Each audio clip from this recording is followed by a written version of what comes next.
മന്ത്രിമാർക്കും മന്ത്രിസഭയ്ക്കുമൊക്കെ കേരളത്തിലെ CPM-ന്റെ പ്രതിനിധി എന്നുള്ള നിലയിലാണെങ്കിൽ പോലും വളരെ സന്തോഷകരമായിട്ട് വളരെ ആത്മാർത്ഥമായി നെഞ്ചിൽ കൈവച്ചുകൊണ്ട് തന്നെ പറയട്ടെ, നല്ല ആശംസകൾ, ശുഭാപ്തി വിശ്വാസത്തോടു കൂടിയിട്ടുള്ള ആശംസകൾ അവർക്ക് നേരുകയാണ്. അതിന് പ്രത്യേക താങ്ക്സ് ഉണ്ട് കേട്ടോ. പിന്നെ എനിക്ക് ചെറിയൊരു വേദനയുണ്ടായത് ബഹുമാനപ്പെട്ട നിയുക്ത മന്ത്രി ശ്രീമതി ബിന്ദു കൃഷ്ണ പറയുമ്പോൾ പോലും പറഞ്ഞൊരു വാക്കെന്ന് പറയുന്നത് ജനദ്രോഹ പ്രവർത്തനങ്ങളാൽ ബുദ്ധിമുട്ടിയ എന്നാണ്, ഇടതുപക്ഷത്തിനാൽ ബുദ്ധിമുട്ടിയ എന്നാണ്. സത്യം അക്കമിട്ട് നിർത്തുമ്പോൾ എതിർക്കാതിരിക്കാനാവില്ല. സത്യത്തിൽ ഞങ്ങൾ ക്ഷേമപ്രവർത്തനങ്ങളുമായി ബന്ധപ്പെട്ടാണെങ്കിൽ കഴിഞ്ഞ പെൻഷൻ ഗുണഭോക്താക്കളായിട്ടുള്ള മുഴുവൻ ആളുകൾക്കും നാളിതുവരെയുള്ള ഏപ്രിൽ മാസം വരെയുള്ള പെൻഷൻ കൊടുത്തിട്ടാണ്. സാമൂഹ്യനീതി വകുപ്പ് എന്നൊക്കെയാണ് ഞാൻ മനസ്സിലാക്കുന്നത്. ഏറ്റവും അധികം ജനങ്ങളുമായി അശരണരുമായി ബന്ധപ്പെട്ട് നിൽക്കുന്ന ഒരു മന്ത്രി ഇങ്ങനെ തുടക്കത്തിൽ തന്നെ ഇത്രമാത്രം അന്ധമായ തന്റെ കൺമുന്നിലുള്ള യാഥാർത്ഥ്യങ്ങളെ മറച്ചു പിടിക്കുന്ന നിലയിൽ സംസാരിച്ചു തുടങ്ങാൻ പാടുണ്ടോ എന്നുള്ളതാണ് എന്റെ മുന്നിലുള്ള ഒരു പ്രധാനപ്പെട്ട ചോദ്യം. വിഷമിക്കാതിരിക്കും, ഇതിലും വലുത് ഏതാണ്ട് വരായിരുന്നു, ഇങ്ങനെ തീർന്നെന്ന് കരുതിയാൽ മതി. ഇവർ ഈ പ്രചാരണകാലം മുഴുവനും 10 വർഷത്തെ ജനദ്രോഹ നടപടികൾക്കെതിരായി വോട്ട് ചെയ്യണമെന്ന് അഭ്യർത്ഥിച്ചുകൊണ്ട് അധികാരത്തിൽ വന്നൊരു സർക്കാരാണ്. അധികാരത്തിലേറുമ്പോൾ ആ നില അവർക്ക് മാറ്റാൻ കഴിയില്ലല്ലോ. മാത്രമല്ല, ഇപ്പോൾ കഴിഞ്ഞ തെരഞ്ഞെടുപ്പിന്റെ സമയത്ത് അതിനു മുൻപുണ്ടായിരുന്ന കോൺഗ്രസ് സർക്കാർ ഒരു ഇരുണ്ട കാലം എന്നുള്ളത് പറഞ്ഞുകൊണ്ടാണല്ലോ അങ്ങും അങ്ങയുടെ പാർട്ടിയും ആ പ്രചാരണ കാലഘട്ടത്തിൽ മുന്നോട്ട് പോയത്. അപ്പോൾ സത്യമാണെങ്കിലും എനിക്ക് അംഗീകരിച്ചു കൊടുക്കാൻ പറ്റുമോ?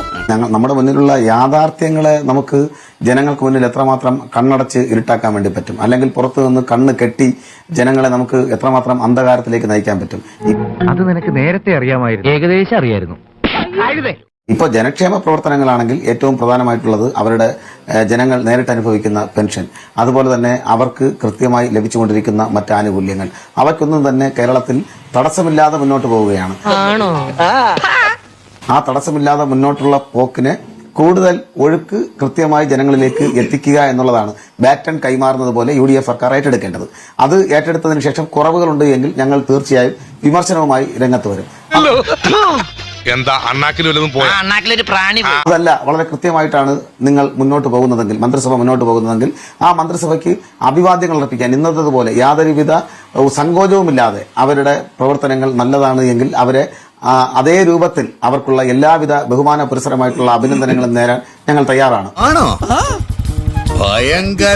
പക്ഷേ ഏറ്റെടുക്കുമ്പോൾ തന്നെ ഒരു ജനദ്രോഹ പ്രവർത്തനങ്ങളാൽ ബുദ്ധിമുട്ടിയ ജനങ്ങൾക്ക് എന്നുള്ള നിലയിലൊക്കെ പറയുന്നത് യാഥാർത്ഥ്യത്തെ ഇരുട്ടറയിലേക്ക് നയിക്കുന്നതിന് തുല്യമാണ് എന്ന് മാത്രമേ എനിക്ക് നിയുക്ത മന്ത്രിയോട് CPM-ന്റെ പ്രതിനിധി എന്ന നിലയിൽ പറയാനുള്ളൂ. കാരണം അതല്ല വസ്തുത എന്നുള്ളതാണ്. ഇപ്പൊ പെൻഷനായിരുന്നാലും മറ്റ് ആനുകൂല്യങ്ങളായിരുന്നാലും ശരി കൃത്യമായി ജനങ്ങൾക്ക് ലഭ്യമായിക്കൊണ്ടിരിക്കുകയാണ്. നിങ്ങൾ നോക്കൂ, ആരോഗ്യ വകുപ്പിനെ നിങ്ങൾ വിമർശിക്കുന്നു. ഏതെങ്കിലും ഒരു സർക്കാർ ആശുപത്രികൾ അവശ്യ മരുന്നുകൾ കുറവുണ്ടോ? കൊടുത്തിട്ട് കണ്ണാടി എടുത്ത് കാണിച്ചു കൊടുക്കടാ, അപ്പ കാണും. ഇല്ലല്ലോ. ഏതെങ്കിലും തരത്തിലുള്ള KSRTC-യുമായി ബന്ധപ്പെട്ടാണെങ്കിൽ അവർക്ക് കൃത്യമായി ശമ്പളം കൊടുത്തൊരു മാസമാണ്, 30-ന് മുൻപ് ശമ്പളം കൊടുത്ത ഒരു മാസമാണ്, പുതിയ മാസത്തിൽ ശമ്പളം കൊടുത്ത ഒരു മാസമാണ് നമ്മുടെ മുന്നിലൂടെ കടന്നു പോകുന്നത്. അതുപോലെ തന്നെ ക്രമസമാധാനത്തിന്റെ കാര്യത്തിൽ, വൈദ്യുതിയുടെ കാര്യത്തിൽ, എല്ലാ കാര്യത്തിലും ഒരു ക്ഷേമ പ്രവർത്തനങ്ങളുമായി ബന്ധപ്പെട്ടാണ് ഈ സർക്കാരിനെ ബന്ധപ്പെടുത്തി നിങ്ങൾ വിമർശിക്കാൻ നോക്കുന്നതെങ്കിൽ നിങ്ങൾ പരാജയപ്പെട്ടു പോകും.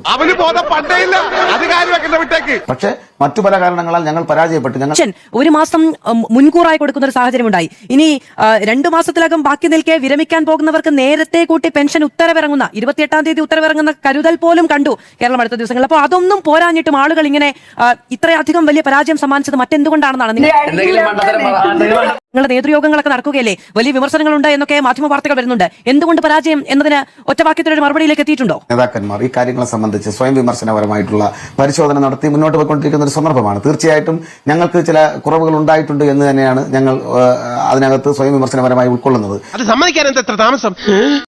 വികസന പ്രവർത്തനങ്ങൾ, ജനക്ഷേമകരമായിട്ടുള്ള പദ്ധതികളൊക്കെ ജനങ്ങളിൽ എത്തിക്കുന്നതിൽ ഞങ്ങൾക്ക് കൃത്യമായി എത്തിക്കുന്നതിൽ ഞങ്ങളുടെ സംഘടനാ സംവിധാനത്തിൽ പാളിച്ച ഉണ്ടായെന്നടക്കമുള്ള വിമർശനങ്ങൾ സ്വയം വിമർശനപരമായി സഖാക്കൾ ചൂണ്ടിക്കാണിക്കുന്ന ഒരു സന്ദർഭമാണ്. അതല്ലാതെ ഒരു ഭരണപരാജയം കേരളത്തിൽ ഉണ്ടായിട്ടുണ്ട് എന്ന് ഞങ്ങളെ വിമർശിക്കുന്ന ആളുകൾ പോലും ഉന്നയിക്കുന്ന ഒരു കാര്യമല്ല.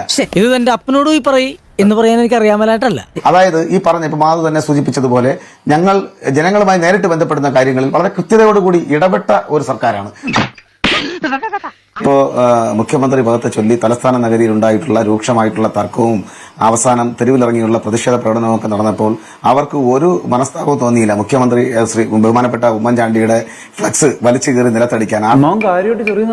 ഞാൻ അദ്ദേഹത്തോട് ഒരു മറുചോദ്യം ചോദിക്കുകയാണ്. ഇങ്ങനെ അദ്ദേഹം പറയുമ്പോൾ നിങ്ങൾ നോക്കൂ, 2026-ൽ ലോക്സഭയിലോ രാജ്യസഭയിലോ ഇന്ത്യയിൽ 15% വരുന്ന മുസ്ലിങ്ങളുടെ വിഷയം അല്ല, അതിൽ വലിയ കഥയില്ല. കാരണം ഏതെങ്കിലും ഒരു സമുദായത്തെ മാത്രം പ്രതിനിധീകരിക്കാനാണ് വരുന്ന ഒരു 2-3 നിയമസഭാ സാമാജികർ വരുന്നത് എന്ന് പറയുന്നത് തന്നെ ഈ സത്യപ്രതിജ്ഞയ്ക്ക് ചേരുന്ന ഒരു കാര്യമല്ല. അവനൊന്നും അറിയില്ല താമോ. എന്തുകൊണ്ട് മാധു അത് അപ്പോൾ പറഞ്ഞില്ല? ആ സമയത്ത് നിയുക്ത മന്ത്രിമാരിലേക്ക് പോകേണ്ടത് വിരോധാഭാസകരമായിട്ടുള്ള ഒരു ചോദിച്ചു വന്നപ്പോഴാണ് അത് ശ്രദ്ധിച്ചു കാണും. ചോദിച്ചു വന്നപ്പോഴാണ് വിളച്ചിലെടുക്കല്ലേ മാധുവിൽ നിന്ന് ഞാൻ സത്യത്തിൽ ഒരു മതനിരപേക്ഷ ആങ്കർ എന്നുള്ള നിലയിൽ നന്നായി ഇത്തരം കാര്യങ്ങളെ സംബന്ധിച്ച് ശ്രദ്ധയോടുകൂടി വീക്ഷിക്കുകയും അതിനകത്ത് ശ്രദ്ധയോടുകൂടി മറുപടി പറയുകയും ചെയ്യുന്ന മാധുവിൽ നിന്ന് ഞാൻ അത്തരത്തിലൊരു മറുപടി പ്രതീക്ഷിച്ചിരുന്നതായിരുന്നു. ഇതൊക്കെ നമ്മുടെ കൈ കിട്ടണമായിരുന്നു. അടിച്ച് കാലക്ക് കൈ കൊടുത്തനെ ഇല്ലടാ. ഒലത്തും ഇന്ത്യയിൽ 15% വരുന്ന മുസ്ലിങ്ങളെ സംബന്ധിച്ചുള്ള അഭിപ്രായ പ്രകടനങ്ങൾ നടക്കുമ്പോൾ BJP എന്ന് പറയുന്ന രാഷ്ട്രീയ കക്ഷിയിൽ നിന്നും ഒരു MP രാജ്യസഭയിലോ ലോക്സഭയിലോ BJPയെ പ്രതിനിധീകരിച്ചില്ല എന്നുള്ള വിരോധാഭാസം നിലനിൽക്കുകയാണ്. കേരളത്തിലെ ഈ കാര്യം കാണിച്ചുകൊണ്ട് അദ്ദേഹം ഇത്തരത്തിലുള്ള അഭിപ്രായ പ്രകടനം നടത്തിയത് എത്രമാത്രം വിരോധാഭാസമാണെന്ന് നോക്കണേ. നമ്മുടെ സത്യം പറഞ്ഞ വിഷമം കൊണ്ട് ചത്താലോന്ന് വരെ തീരുമാനിച്ചതാ. നമുക്ക് കേന്ദ്രത്തിൽ നിന്ന് ഞങ്ങൾക്ക് ഞങ്ങളുടെ സർക്കാർ ഭരിക്കുമ്പോൾ കൃത്യമായിട്ടുള്ള വിഹിതം കിട്ടാത്തതിനാൽ മറ്റ് സംസ്ഥാനങ്ങൾക്ക് മാതൃകയായി മുഖ്യമന്ത്രിയും മന്ത്രിമാരും MLA-മാരും ഇന്ത്യയുടെ ഭരണസ്ഥിരാ കേന്ദ്രമായിട്ടുള്ള ഡൽഹിയിൽ സമരം ചെയ്യേണ്ടി വന്നിട്ടുള്ള ഒരു കാലഘട്ടം ഈ വർത്തമാന കാലഘട്ടമാണ്. ഒരുപക്ഷെ അത്തരം മാതൃകകൾ പിന്തുടരാം. അന്ന് കേരളത്തിലെ കോൺഗ്രസ് അതിനെതിരായി മുഖം തിരിച്ചു നിന്നവരാണ്. ഞങ്ങൾ ഉറപ്പു നൽകുന്നു, അത്തരത്തിൽ കേരളത്തിനെതിരായിട്ടുള്ള നടപടിക്രമങ്ങളുമായി കേന്ദ്ര സർക്കാർ മുന്നോട്ട് പോവുകയാണെങ്കിൽ ഒരിക്കലും മുഖം തിരിച്ചു നിൽക്കുന്ന ഒരു സമീപനമായിരിക്കില്ല CPM-ന്റെയും കേരളത്തിലെ ഇടതുപക്ഷത്തിന്റെയും ഭാഗത്തു നിന്നുണ്ടാകുന്നത്. സ്വന്തം ഇഷ്ടത്തിന് തട്ടിവിടുന്ന നാക്കെടുത്താന്നുണേ പറയൂ. ഞങ്ങൾ ഭരണപക്ഷം മാത്രമല്ല, ഇനി മുതൽ ഞങ്ങൾ ഭരിക്കുന്നതിനോടൊപ്പം ഞങ്ങൾ തന്നെയാണ് ഞങ്ങളുടെ പ്രതിപക്ഷം. കാരണം ജനങ്ങളുടെ മുമ്പിൽ പറഞ്ഞ വാക്കുകൾ കൃത്യമായിട്ട് പാലിക്കപ്പെടേണ്ടതുണ്ട്. അതുകൊണ്ട് നിങ്ങൾ എല്ലാവരും ഞങ്ങളെ കൃത്യമായിട്ട് ഓഡിറ്റ് ചെയ്യണം, വിമർശിക്കണം, നല്ലത് കണ്ടാൽ നല്ലതാണെന്ന് പറയണം. ഇന്നിപ്പോ ഈ ചർച്ചയിൽ തന്നെ CPM-ന്റെ പ്രതിനിധി എന്തിനോ വേണ്ടി കോൺഗ്രസിനെ വിമർശിക്കുകയാണ്. എന്തിനാണെന്നും മനസ്സിലാകുന്നില്ല. മന്ത്രിസഭ പോലും ചുമതല ഏറ്റിട്ടില്ല.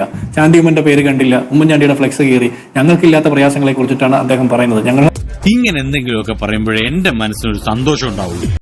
ഞാനൊരു കാര്യം തിരിച്ചു ചോദിച്ചാൽ അതൊന്നും ചോദിക്കേണ്ടെന്ന് ഓർത്തതാണ്. നിങ്ങളിപ്പോൾ തീരുമാനിച്ചിരിക്കുന്ന നിങ്ങളുടെ പ്രതിപക്ഷ നേതാവിനെ മാറ്റണമെന്ന് പോളിറ്റ് ബ്യൂറോ മെമ്പർമാരടക്കം പറയുന്ന സാഹചര്യമുണ്ട്. ജില്ലാ കമ്മിറ്റികൾ നിരന്തരം പറയുന്നു പിണറായി വിജയന്റെ ഏകാധിപത്യം മൂലമാണ്, അയ്യപ്പ സംഗമം എന്നുള്ള ദൂർത്തും തട്ടിപ്പ് മൂലമാണ് തോറ്റതെന്നൊക്കെ പറയുന്നു. ഇതൊക്കെ ഞങ്ങൾ നേരത്തെ പറഞ്ഞതാണ്. ഇപ്പോഴും നിങ്ങൾ ഞങ്ങളുടെ ഉമ്മറത്തേക്ക് നോക്കി ഞങ്ങളെ വിമർശിക്കാൻ നിൽക്കുകയാണ്. ഒരു ചില സമയം തന്നെ മന്ത്രിസഭ ഒന്ന് അധികാരമേറ്റ് കുറച്ച് കാര്യങ്ങളൊക്കെ ഒന്ന് ചെയ്തിട്ട് വിമർശിക്കാനായിരിക്കും കുറച്ചുകൂടി നല്ലതെന്ന് ഞാൻ വിചാരിക്കുന്നു. പിണറായി വിജയൻ തന്നെ പ്രതിപക്ഷ നേതാവായിട്ട് തീരുമാനിക്കുന്നത് പോലെയല്ല ഞങ്ങൾ മന്ത്രിമാരെ തെരഞ്ഞെടുക്കുന്നത്. ഒരു കയ്യബദ്ധം നാറ്റിക്കരുത്. ഞങ്ങൾ കൂടി ആലോചിച്ച് തീരുമാനിക്കുന്നു. ചിലപ്പോൾ നിങ്ങൾ വിചാരിച്ച പോലെ ഉള്ള ആളുകളൊന്നും വന്നിട്ടുണ്ടാവില്ല. ആയിക്കോട്ടെ, ഞങ്ങളുടെ കുറവുകളാണെന്ന് അക്സെപ്റ്റ് ചെയ്തുകൊണ്ട് തന്നെ ഞങ്ങളൊന്ന് മുന്നോട്ട് പോകട്ടെ. എന്തെങ്കിലും ഭരണപരമായ വീഴ്ചകൾ ഞങ്ങൾക്ക് സംഭവിക്കുന്നുണ്ടെങ്കിൽ നിങ്ങൾ ചൂണ്ടിക്കാണിക്കൂ. നിങ്ങളത് ചൂണ്ടിക്കാണിക്കുമ്പോൾ ഞങ്ങൾ തിരുത്തേണ്ടതാണെങ്കിൽ തിരുത്താം. അതല്ല ഒരു ജനാധിപത്യ മാതൃക. മനസ്സിലായി.